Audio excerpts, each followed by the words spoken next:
Hi, everybody. Welcome to the Roadies and Rebels podcast. This is Greg McVeigh. And on this episode, it's a little different. So I hope you'll join me as I interview me, Greg McVeigh, and try to figure out the last 50 years or so in pro audio. All right, Jasper, hit it. Gossip for some is a real event. They strap on and button up their Sunday best. Check 1, 2. Check.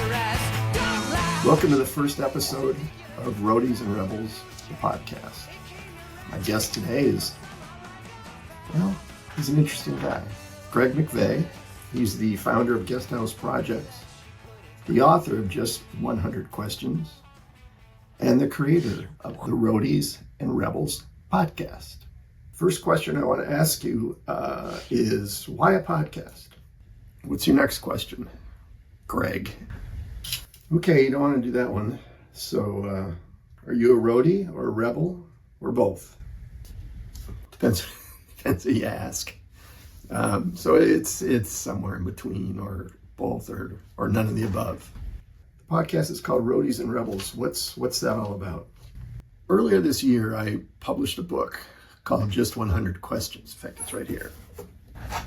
And so the podcast takes somewhat that tone. I'm hoping to get many of the people that are in the book. They're sound mixers, recording studio people, musicians, and some pro audio executives. And I'd be talking to Dave Nattell or Wayne Kramer from the MC5, and I'd realize I hate this one question idea. You know, I mean, it's cool in the book, and I think people that read the book really enjoy it, and it gets kind of to the heart of the matter. But it is confining, let me tell you, as an author.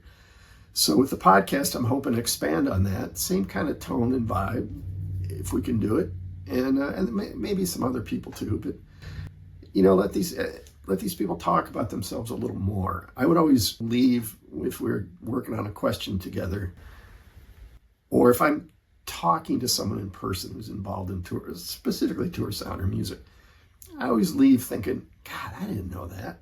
You know, there'd be 10 things like that I didn't know that were fascinating. So the podcast, Roadies and Rebels, will expand on that somewhat. Did you play a musical instrument, or do you play one? Just curious about that. I no longer play a musical instrument. I have no interest in it. When I was a kid, I certainly did. My first instrument was the banjo. And my dad was a fanatic. He had a lot of records from the Kingston Trio when I was a kid, and some other sort of pop folk groups. And the banjo player, I think it was Bob Shane, played a 5-string banjo, and fingerpicked. And I just loved the sound of that. It was very percussive, and it just drove those songs when they would get going. They also had great vocals. So for Christmas, I must have been like 13 or 14, my parents bought me a banjo. But it was a 4-string banjo, the kind of banjo that's used on sort of ragtime or barbershop quartet, you know, very tenor banjo, I think they call it. Very strummy. There's really no finger picking. So it was not what I wanted. And then at the same time, I think many of my friends were getting into electric guitars and drums, and then throw in the Beatles on Ed Sullivan, and the 4-string banjo was out of the picture. It was hanging on my wall though, because it was pretty cool. So the next thing, I knew I wanted to play drums. After that, I like the power of drums. And I remember my parents, I think, or maybe my uncle, taking me to see the Mamas and the Papas at the Sonic Temple in downtown Detroit. And it was kind of the first rock show I'd ever seen, and I just lost it. I loved that so much. Part of it, of course, was Michelle. She would throw her tambourine so high, it was out of the lights, and you think, she's never going to catch this tambourine. She'd be singing and looking like Michelle, and just hold out her hand and catch the tambourine. And I thought, I don't want to do that, but that's amazing. But as much or more, I remember the drums. The sound of the drums, I don't know who was playing in their touring band. It was I don't think it was Hal Blaine, but it was that era. And, you know, it was mic'd up, big PA, probably small by today's standards, but I heard the drums, the kick drum, the kung kung, and the rack toms, and boom, boom, boom, boom.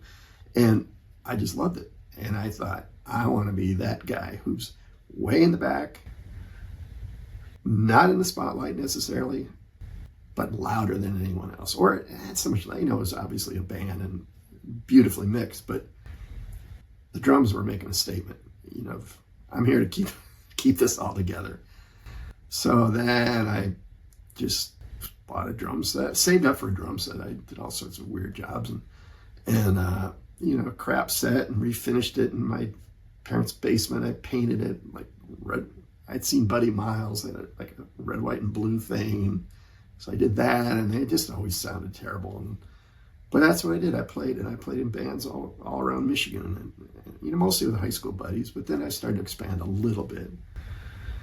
But I was also the worst kind of drummer in the world because I was inconsistent, which not good.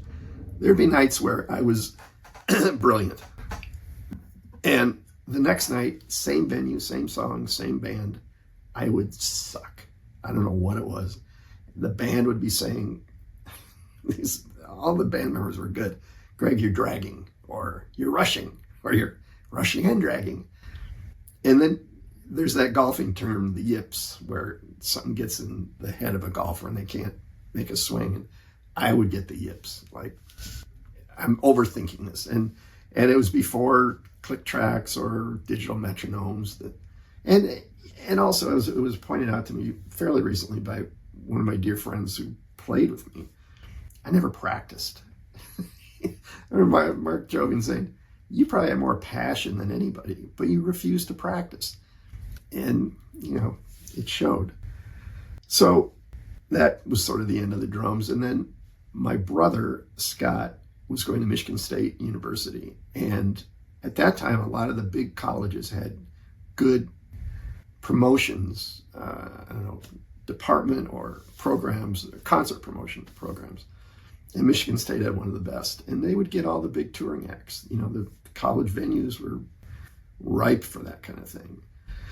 So he was sort of the local crew he put together, mostly people that went to the university, but I got in on the crew, and I loved it. And it was hard work, and it could be ugly, but that's where I learned about sound companies. It's a Claire Brothers at the time. It's a Showco deal. Those were the two main ones, or maybe it was local production if it was, you know, like a Bob Seger thing. And we worked our asses off on those things because we would get there in the morning and have to set up chairs, so many chairs with the little latches to hold them all together, and then build the stage. And then sometimes if there was an ice arena in Lansing, we'd have to first cover the ice with this drywall jigsaw puzzle that was dreadful. But you learned, you know. And then the band came in, and that had its own dynamics because those people were working just almost as hard as we were. They maybe drove 600 miles, and the guy driving the truck then had to mix sound or set up the drums, and you know. And then there were times where it was very tense and kind of ugly. I remember one time I don't think I was on this show, but Jefferson Airplane came, and when they got there, the stage wasn't built. And I remember Scott having to talk to Paul Kantner and all that, and they said, forget it, we're leaving. This is big stuff. They're leaving. They're not going to do the show. And they wanted to find a park in Lansing, Michigan. And finally, they talked it over. I think they did leave, and they were going to set up somewhere, and then they realized that was stupid. They came back and did the show, but touring back then wasn't quite as polished, and you know, as it is now. I mean, you know, there's still challenges, but that was really, those days were something. We did so many shows, Pablo Cruz, and then the woman that started it was called Pop Entertainment. She went on to do her own promotions company in Michigan in that area, and she kind of took us with us, and we did all kinds of it. Lots of Harry Chapin shows. That's where I met Maryland Sound. Those people, Dave Sherman was mixing. So it was a great experience. So the Mamas and the Papas and Michelle Phillips aside, what are some other shows that stand out to you that you saw as a youngster? I saw The Who at Southfield High School, and that was unbelievable. Imagine a high school gymnasium.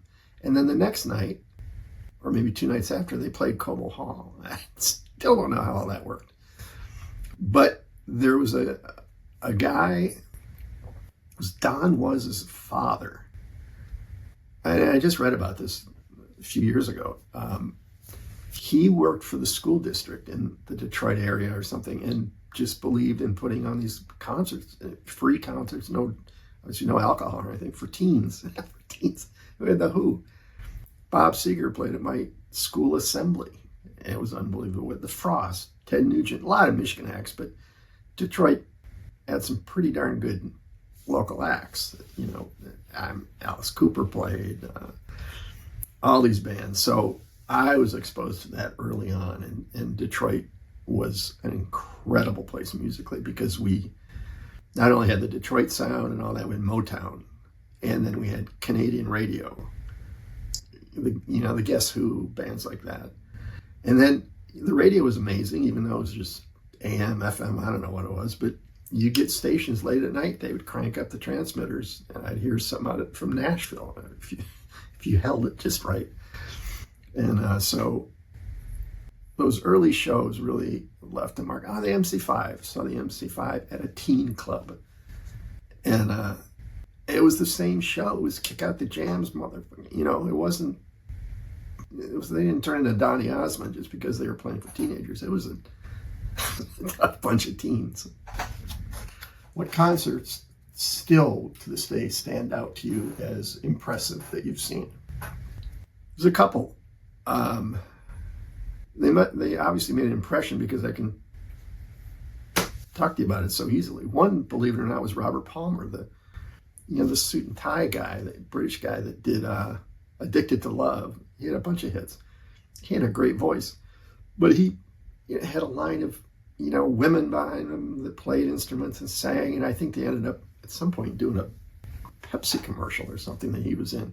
So it's not the kind of thing you really think of as rock and roll, but I remember seeing him at the Pacific Amphitheater. It was a Shoko Prism system, and somebody invited me, and I was sitting, good seat, kind of in front of house thing, and it tore my head off. It was so loud, and I think part of me was just shocked at how loud Robert Palmer was, and I had to leave. I had to go up and sit on the hill. I loved the show. It was incredible music, and I know my pro audio friends are watching this going, well, are you talking loudness or subwoofer or what was the SPL? What was it, A-weighted or whatever? I don't know. I'm just telling you, it tore my head off, and I loved it. I think part of it, and it's just me not knowing what I'm talking about, was that it was so pure. You didn't really perceive any distortion, which I could be wrong, but sometimes kind of softens the blow for a loud show. Anyway, it was very loud, and it was incredible, and that obviously has stayed with me. The other ones, sometimes they just kind of jump out at you. I remember the first time I saw the Neville Brothers. It was on a riverboat at an industry party at the NAMM show. Probably JBL or some big company put it on. A bunch of excitable yet slightly, we wanted to be jaded. We were jaded wannabes. Get on this boat and here's this band. You're like, oh man, I hope we have a good time. Hope we have a good time. From the second they started playing, that everybody was dancing on that boat, and I got into the Nevilles big time. I ended up knowing Art a little bit, and met Aaron, and boy, that stayed with me. Still does. I love that kind of music. Clyde and I spent a lot of time in New Orleans during Jazz Fest, and I think a lot of that comes from that original show that I saw. So it's kind of a smattering of shows that are, that I remember. I did 3 tours with Jimmy Buffett through Sound Image, and those were always great, obviously, because I I really adored Jimmy. I went into it as a fan. I thought, I'm a fan and I'm working for Jimmy Buffett. But it was heavy surf, and that was a great learning experience. Sometimes it just was awful. Mud Island, Memphis, talking to you. And other times it was incredible. You didn't want it to end. And you get on that bus at night, crack open a bottle of wine, and just talk things over. So Jimmy Buffett shows, obviously. And the last one I want to talk about is my dear friend who passed away a few years ago, Rick Elias. His music was really something else and spoke to me. And he was a dear friend. His wife and family and my wife Claudia were childhood friends. And Claudia introduced me to Rick a long time ago. I ended up touring with him a little bit. I was his crew. We had 2 vans. I remember one tour we drove all over the place. We played these little churches and these big, it was a Christian artist. That was kind of the slot he was in, although that's sort of debatable. His music kind of transcended all that stuff, but we'd play big Christian festivals and there'd be nights with him that were just unbelievable, for any level of artist. And I think I'm drawn to artists where things can go a little off the rails. They don't always, but nothing bad happens. But there's always that kind of thing. I mean, another act. Well, getting back to the Who. I mean, I did talk about them. That's what I loved about the Who. There was sort of this implied violence that, for the most part, didn't really happen. I mean, you can argue smashing their instruments, and there was a terrible tragedy in Cincinnati, but that wasn't what the band was about. And I always liked acts like that were just a little bit like, I hope we can keep it together here. And at the end of the night, you go, we kept it together. Let's do another one. Do you still enjoy going to concerts? No, I hate going to concerts. I haven't enjoyed concerts for years and years. I think a lot of it is I overthink it. A lot of people with my background aren't very good at going to concerts because we're gonna not complain, but I'm gonna be looking at the PA and I'm gonna be doing this, I'm doing that. And also as I've gotten older, I have very bad anxiety around crowds, or that brings it on. My friends know this, and so I don't go to concerts. I get tickets for people. I do all that. And what I'll do is I'll go to sound check in the afternoon if I know somebody, and we'll talk shop. And I ask them what's a convenient time. Come over, we'll talk things over, say hi or what's going on. If there's a problem, I'm the first to walk on the stage and deal with it, or at least get the answers. And then I hit the road. I'm gone because there's too much.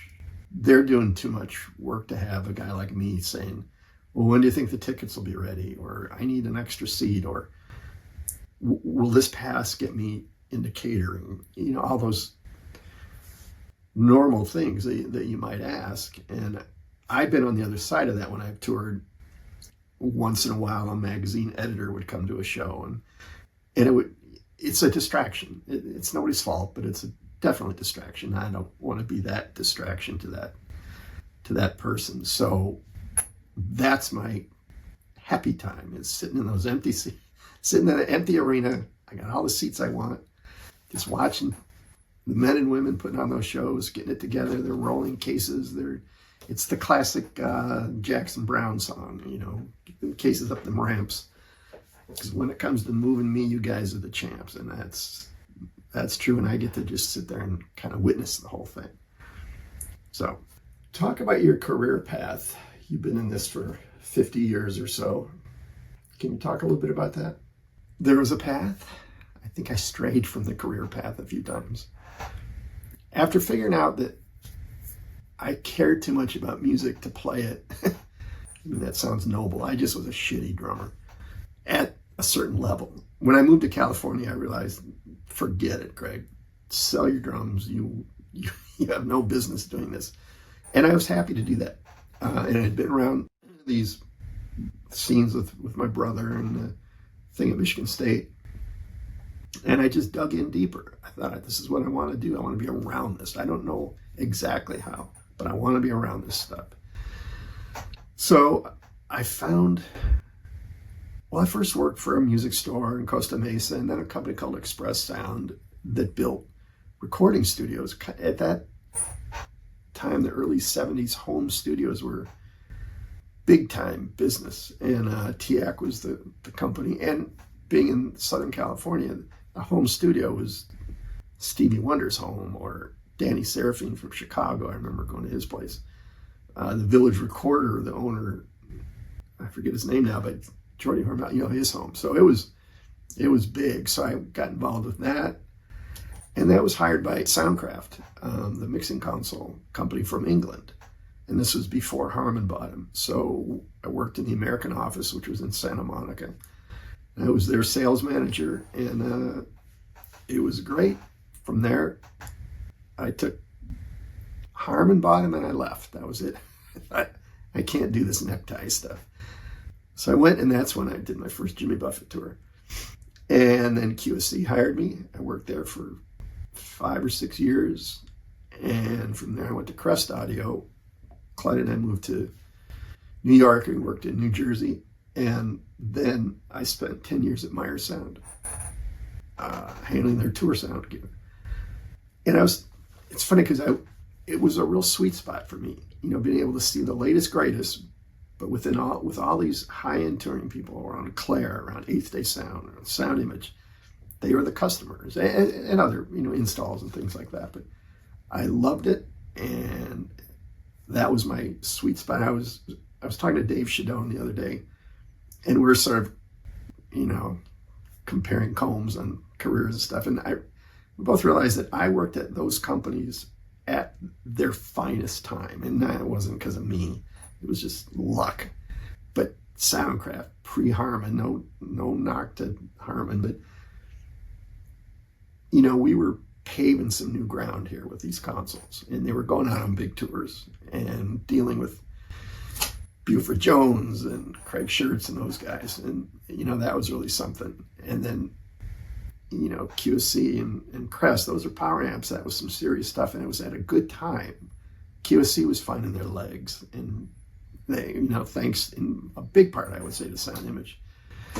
So that was that. And then Crest was doing some innovative things. And then with Meyer, it was the time when they were pushing the powered, kind of the first powered products mass produced.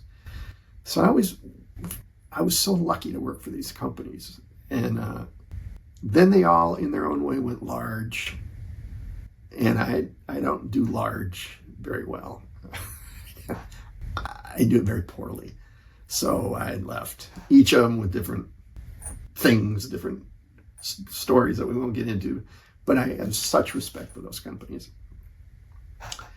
And then I started 20 years ago, Guest House Projects, and never looked back, doing PR and artist relations, and really just talking to the same people I've talked to forever. But now I get to maybe work with some other products. Sometimes clients kind of come and go, except for Heil Sound. They've been with me forever, and I'm so appreciative. But you do tend to have clients that come and go a little bit. So, maybe I'll work with Ultimate Ears, and I'm talking to people about IEMs, and it's fascinating, and I love it. So that's the so-called career path. Good luck. Let's talk about the book. Let's get a little deeper into that. Just 100 questions. Well, that started out as a series of posts. Once again, I was doing it because I wanted to. There was no demand for it. There was no client was specifically asking for it, but I wanted to try it. I got sick of reading newsletters that just meandered and went nowhere. And you could tell the person being interviewed had no idea what the interviewer was looking for, which is such a shame. And so I started doing these posts where I'm going to ask one question, and maybe it'll be about gear, probably not. It might be, what was the best meal you ever had one time on the road, or what was the best show, or those sorts of things. How did you feel when this happened, or that? And it grew to, we got to 105 and thought, let's make a book out of this. So we did that, and a portion of the proceeds go to the Roadie Clinic in Niles, Michigan, which I'm very excited and proud of. It's kind of full circle for me as a Michigan guy. And Paul and Courtney Clemson do some amazing work, and I try to support that. Do you have any plans for another book?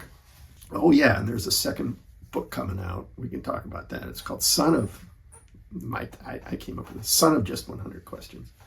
And it'll be, I don't know, we're maybe a fifth of the way through. You know, all these touring people, they're on the road. So tracking them down isn't always easy. It's kind of funny with the first book. I remember talking back to Rick Elias and several artists where they say that first album, they had their life to do it. And then the second album, they felt like they had 10 months. This is a little bit how this goes with the Son of Just 100 Questions, but it's going to be really good. Well, Greg, this has been very enjoyable, but we got to wrap it up here. We got things to do. We're both busy. But one last thing I want to ask you, do you have any plans for retirement? I thought about this. I mean, I'm 71 years old, and any normal person would be retiring. But for me, the difference between how I live working and how I would live retiring is very, very small. In other words, I love my life. I've sort of, created my own little world here that allows me to have fun and make a living and pay the mortgage and keep my kids fed and things like that. So if I was to retire, it would just be the same shit. But I'd be sad about it. So no, there will be no retirement.